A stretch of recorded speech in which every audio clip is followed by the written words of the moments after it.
আজকের এই ভিডিওতে আমরা শিখব পবিত্র কুরআনুল হাকিম কিভাবে সুন্দরভাবে টেনে টেনে রিডিং পড়া শিখতে হয়। তাই ভিডিওটি কেউ একটুও টানবেন না, সম্পূর্ণ ভিডিওটি দেখতে থাকুন। তো চলুন আমরা ভিডিওটি শুরু করি। বিসমিল্লাহির রহমানির রহিম। আমি গত পর্বের মধ্যে এই সূরাতুল বাকারার 253 নং আয়াত পর্যন্ত আলোচনা করছিলাম। আজকে আমি এই 253 নং আয়াতের পর থেকে আলোচনা করব। যদি আপনি আমার পূর্বের এই গুরুত্বপূর্ণ পর্বগুলো না দেখে থাকেন, এই ভিডিওর ডেসক্রিপশনে লিঙ্ক দেওয়া থাকবে, আপনি সেখান থেকে গিয়ে দেখে আসুন। তাহলে কিভাবে পড়ব? ইয়া খারা জবর ইয়া, এই ইয়া-এর মধ্যে আমরা 3 আলিফ টান দিব, কারণ মদের হরফের উপর এরকম চিকন চিহ্ন, এরপরে যদি এরকম লম্বা হামজা থাকে তাহলে সেখানে 3 আলিফ টেনে পড়তে হয়। কিভাবে পড়ব? ইয়া আই ইউ, হামজা ইয়া জবর আই, ইয়া পেশ ইউ, আই ইউ, হালাম জবর হাল, ইয়া আই ইউ হাল, লাম জবর লা, ইয়া আইয়ু হাল্লা। এরপরে জালিয়া জের জি, এক আলিফ টান দিব। জেরের পরে ইয়া সাকিন থাকলে সেখানে এক আলিফ টানতে হয়। নুন জবর না, ইয়া আইয়ু হাল্লাযিনা। এরপরে আমানু, হামজা খারা জবর আ, এক আলিফ টান দিব। হরফের উপর খাড়া চিহ্ন, এক আলিফ টানতে হয়। মিম জবর মা, নুন ওয়াও পেশ নু, পেশের পরে ওয়াও সাকিন, এক আলিফ টানতে হয়।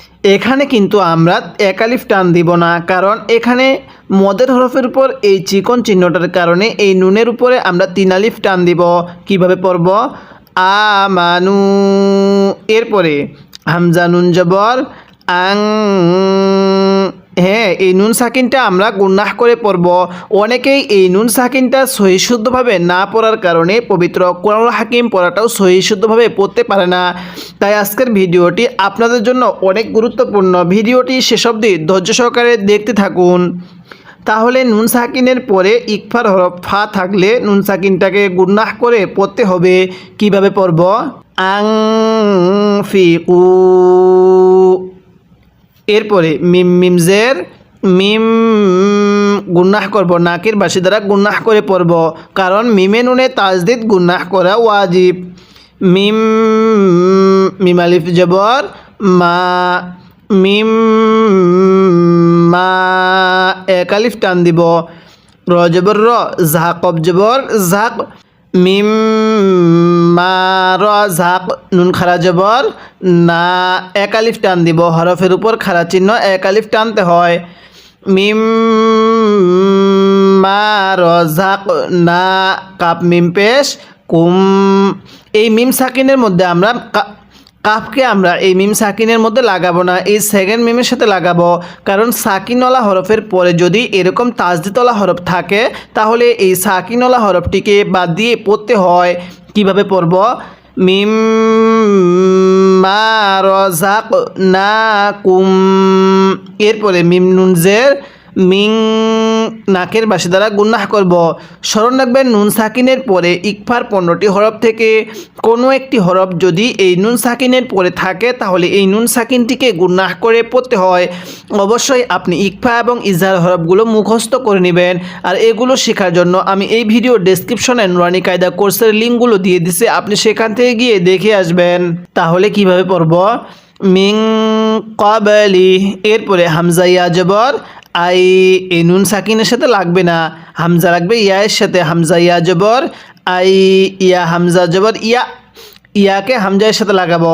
অনেকেই এটাকে ইয়া হামজা জবর ইয়া এরকমভাবে পড়ে চলে যায়। যদি এরকমভাবে পড়ি তাহলে পড়াটা সহিষ্ণুত হবে না, কারণ ইয়া হামজা জবর ইয়া এরকমভাবে উচ্চারণ করতে হয়। তাহলে মিং ক্বাবলি আইয়া, তাজের তি, ইয়া জবর ইয়া, আইয়া তিয়া। এরপরে ইয়া ওয়াও জবর ইয়াও, মিম লাম পেশ মুল, ইয়াও মুল, লাম আলিফ জবর লা, ইয়াও মুল্লা, এক আলিফ টান দিব। জবরের পরে খালি আলিফ, এক আলিফ টানতে হয়। কিভাবে পড়ব? আইয়া তিয়া, ইয়াও মুল্লা। এরপরে বা ইয়া জবর বাই, আইন দুই পেশ উং গুন্নাহ করব। তানভিনের পরে ফাটি ইকফার হরফ, এই জন্য তানভিনটিকে গুন্নাহ করে পড়ব। ইয়াউমুল লা বাইউন, এরপরে ফায়াজের ফি, হাজের হি, ফি হি কীভাবে শিখব? আইয়াতিয়া ইয়াউমুল লা বাইউন ফিহি, এরপরে ওয়া জবর ওয়া, লাম আলিফ জবর লা, ওয়ালা, খ লাম পেশ খুল, লাম জবর লা, খুল্লা, তা ওয়াও পেশ তু, ওয়ালা খুল্লা তু, এরপরে ওয়া জবর ওয়া, লাম আলিফ জবর লা, ওয়ালা, শিন জবর শা, ফা আলিফ জবর ফা, শাফা, আইন জবর আ, তা দুই পেশ তুন, শাফাআতুন। ওয়াকফ করলে কিভাবে পড়ব? শাফাআহ, এরকমভাবে শিখব। কারণ আমি পূর্বে একটি ওয়াকফের নিয়ম বলছিলাম, যদি হরফের শেষে এরকম গোলতা থাকে তাহলে সেই তাটিকে হা বানিয়ে পড়তে হবে। এটা শুধু ওয়াকফের জন্য। তাহলে নিয়মটা কি বললাম? ওয়াকফের সময় এরকম গোলতা থাকলে ওই তাটিকে আমাদের হা বানিয়ে পড়তে হবে। ওয়ালা খুল্লাতু ওয়ালা শাফাআহ, এরপরে ওয়ালাম জবর ওয়াল, কাপ খারা জবর কা, ওয়াল কা, ফাজের ফি, ওয়াল কাফি, রাওয়াও পেশ রু, নুন জবর না, ওয়াল কাফিরুনা, এরপরে হা পেশ হু, মিম জ পেশ মুজ, হু মুজ, জ খারা জবর জ, লাম জের লি, হুমুজ লি, মিম ওয়াও পেশ মু, নুন জবর না, জালিমুনা। ওয়াকফ করলে কিভাবে পড়ব? হুমুজ জালিমুন, এরকমভাবে শিখব। এবার আমি এই আয়াতের শুরু থেকে পড়ব আর আপনি আমার সাথে মুখে মুখে পড়বেন। অবশ্যই আপনাকে মুখে মুখে পড়তে হবে, তাহলে এই পড়াটি আপনি এখানেই শিখতে পারবেন। তাহলে আমার সাথে পড়ুন। ইয়া আইয়ু, হ্যাঁ আমার সাথে পড়বেন।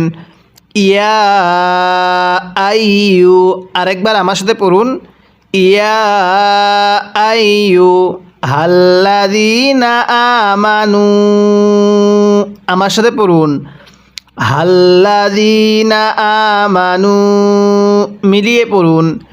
ইয়া আইয়ু হাল্লাযীনা আমানু, এই নুনের মধ্যে 3 আলিফ টান দিব, হামজায়ের মধ্যে 1 আলিফ টান দিব। আরেকবার আমার সাথে পড়বেন। ইয়া আইয়ু হাল্লাযীনা আমানু, এরপরে আনফিকু, কিভাবে শিখব? আনফিকু, এরপরে মিম্মা রাযাকনাকুম, হ্যাঁ কিভাবে পড়তে হবে? মিম্মা রাযাকনাকুম, আমার সাথে মিলিয়ে পড়ুন। মিন ক্বাবলি, কিভাবে শিখব? মিন ক্বাবলি, তাহলে আমার সাথে মিলিয়ে পড়ুন। ইয়া আইয়ুহাল্লাযীনা আমানু, এরপরে আনফিকু মিম্মা রাযাকনাকুম মিন ক্বাবলি, এরপরে অবশ্যই মুখে মুখে পড়বেন, তাহলে এই পড়াটা আপনি এখানে শিখতে পারবেন। আর এই পড়াটা এখানে শিখতে পারলে এই পড়াটির উপরে ডিপেন্ড করে পরবর্তী পারাগুলো আপনি সহি শুদ্ধভাবে পড়তে পারবেন। তাহলে আমার সাথে পড়ুন। আইয়াতিয়া, পড়ুন। আইয়াতিয়া ইয়াউমুল্লা, মিলিয়ে পড়ুন। আইয়াতিয়া ইয়াউমুল্লা, এবার এখান থেকে মিন ক্বাবলি আইয়াতিয়া ইয়াউমুল্লা, এরপরে বাইউন ফিহি, কিভাবে শিখব? বাইউন ফিহি, তাহলে আরেকবার মিলিয়ে পড়ুন। আইয়াতিয়া ইয়াউমুল্লা বাইউন ফিহি, এরপরে ওয়ালা খুল্লাতু, কিভাবে শিখব? ওয়ালা খুল্লাতু, এরপরে ওয়ালা শাফাআহ, আমার সাথে পড়ুন। ওয়ালা শাফাআহ, মিলিয়ে পড়ুন। ওয়ালা খুল্লাতু ওয়ালা শাফাআহ, এরপরে ওয়াল কাফিরুনা, আরেকবার পড়ুন, ওয়াল কাফিরুনা হুমুজ জালিমুন। কীভাবে শিখব? হুমুজ জালিমুন, এরকমভাবে শিখব। আমি প্রত্যেকটি শব্দ বারবার বলতেছি যাতে করে আমরা যারা বয়োবৃদ্ধ আছি অথবা আমরা যারা বিভিন্ন কর্মকাজে ব্যস্ততা থাকার কারণে বা বিভিন্ন অফিস আদালতে ব্যস্ততা থাকার কারণে পরবর্তী এই পড়াটি দ্বিতীয়বার আর রিভিশন দিতে পারি না, তাদের জন্য আমি প্রত্যেকটি শব্দ বারবার বলতেছি যাতে করে আমরা সবাই যেন এই পড়াটি এখানেই শিখতে পারি। তাই অবশ্যই আপনি আমার এই চ্যানেলের প্রত্যেকটি পর্ব ধারাবাহিকতাভাবে নিয়মিত দেখবেন, তাহলেই ইনশাল্লাহ আপনি পুরো কুরআনুল হাকিমটাই সহি শুদ্ধভাবে ও দ্রুত রিডিং পড়া ও খতম করতে পারবেন। এবার আমি এই আয়াতের শুরু থেকে এই আয়াতের শেষ পর্যন্ত একবার রিভিশন দিব, আর আপনি শুধু মনোযোগ সহকারে শুনবেন এবং এই 3টি লাইনের মধ্যে যদি আপনার কোনো একটি ভুল হয়ে থাকে তাহলে সেই ভুলটিকে আপনি শুদ্ধ করে নেবেন। তাহলে কিভাবে পড়ব? ইয়া আইয়ুহাল্লাযীনা আমানু, এরপরে আনফিকু মিম্মা রাযাকনাকুম মিন ক্বাবলি, এরপরে আইয়াতিয়া ইয়াউমুল লা বাইউন ফীহি, এরপরে ওয়ালা খুল্লাতু ওয়ালা শাফাআহ ওয়াল কাফিরুনা হুমুজ জালিমুন, এরকমভাবে শিখব। অবশ্যই আমি আপনাকে পুরো কুরআনুল হাকিমটাই এরকমভাবে বানান করে রিডিং পড়া শিখাবো। তাই অবশ্যই এই ভিডিওতে একটি লাইক দিয়ে দিবেন যাতে করে এই ভিডিওটি আরও মানুষের কাছে পৌঁছে যায়। এবং আগামীর পর্বটি অনেক গুরুত্বপূর্ণ, আগামী পর্বের মধ্যে আমরা আয়াতুল কুরসিটি বানান করে শিখব। তাই অবশ্যই প্রত্যেকটি পর্ব নিয়মিত দেখবেন। আজকের এই ভিডিওতে আমরা সূরাতুল বাকারার 254 নং আয়াত পর্যন্ত আলোচনা করলাম। পরবর্তী পর্বের মধ্যে আমরা এই 254 নং আয়াতের পর থেকে আলোচনা করব।